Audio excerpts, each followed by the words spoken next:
একজন ব্যক্তির ব্যক্তিসত্তার অনন্য এক সৌন্দর্য হচ্ছে তার একটি সুন্দর ও অর্থবহ নাম থাকা। তার নামটা ইসলামী মূল্যবোধের সাথে সম্পৃক্ত থাকা। তার নামটা যেন অর্থেও সুন্দর হয় এবং শুনতেও শ্রুতিমধুর হয়। তার নাম থেকেই যেন নেতিবাচক কোনো ধারণা না আসে। ইসলামে দুটি নাম আল্লাহ তাআলার নিকট প্রিয়। একটি নাম হচ্ছে আব্দুল্লাহ আর একটি নাম হচ্ছে আব্দুর রহমান। এই দুটি নাম এমন যে এই দুটি নাম থেকে আল্লাহ তাআলার আবদিয়ত প্রকাশ পায়, আল্লাহ তাআলার গোলামিয়ত প্রকাশ পায়। এই দুটি নাম থেকে আল্লাহ তাআলার আনুগত্যতা প্রকাশ পায়। একজন ব্যক্তির ব্যক্তি চরিত্রের সবচেয়ে অনন্য এক অলংকার হচ্ছে তার একটি সুন্দর ও অর্থবহ নাম থাকা।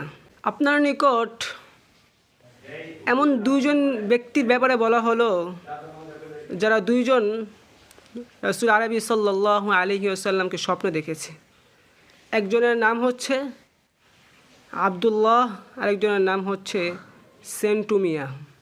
একজন বিবেকবান, একজন ইসলামী মূল্যবোধের সাথে সম্পৃক্ত সুস্থ ব্যক্তি যখন শুনবে আব্দুল্লাহ রাসূল আরবি সাল্লাল্লাহু আলাইহি ওয়াসাল্লামকে স্বপ্নে দেখেছেন,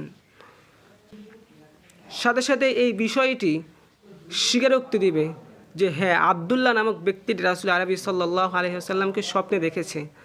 আর যদি আপনাকে সুসংবাদ দেওয়া হয় যে সেন্টু মিয়া রাসূল আরবি সাল্লাল্লাহু আলাইহি ওয়াসাল্লামকে স্বপ্নে দেখেছে, তখন আপনার দিলে প্রথমে এই প্রশ্নটা ভেসে আসবে যে সেন্টু আর রাসূল, মানে এটা অসম্ভব লাগবে।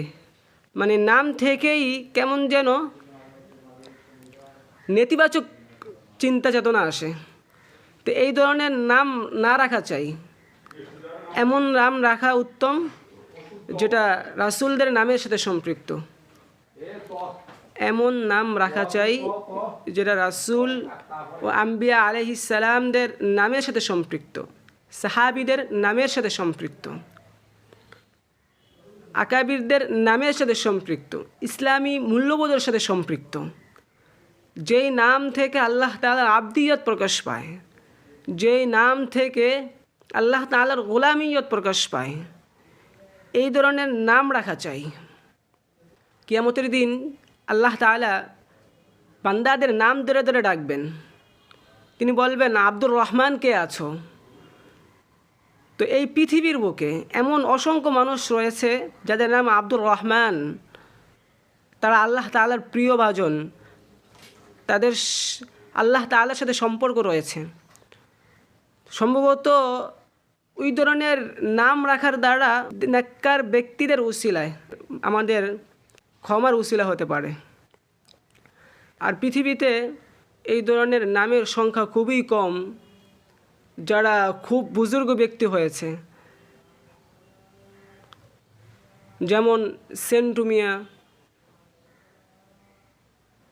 ফেরাউন, নমরুদ, মিন্টু মিয়া। তো এই ধরনের নামগুলোই কেমন যেন নেতিবাচক।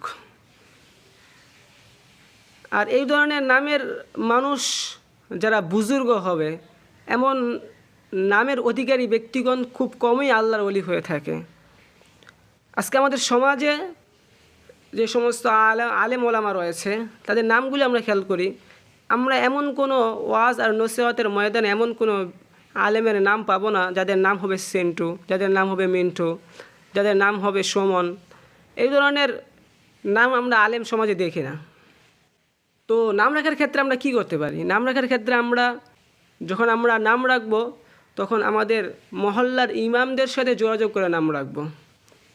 তাহলে আমার মনে হয় নামগুলো সুন্দর ও সুচারু হবে। আল্লাহ তাআলা আমাদের সকলকে এমন নাম রাখার তৌফিক দান করুন যেগুলো ইসলামী মূল্যবোধের সাথে সম্পৃক্ত হবে, যেগুলো আল্লাহ তাআলার গোলামিয়তের সাথে সম্পৃক্ত হবে, যেই নাম থেকে ইতিবাচক ধারণা আসে, যেই নাম আল্লাহ তাআলা পছন্দ করেন, যেই নামটা দেখতে সুন্দর, শুনতেও শ্রুতিমধুর, অর্থেও সুন্দর। আল্লাহ তাআলা আমাদের সকলকে, একজন ব্যক্তি চরিত্রের সবচেয়ে সুন্দর এক অলংকার হচ্ছে তার নাম, এই নামকে সুন্দর করে রাখার তৌফিক দান করুন। আমিন।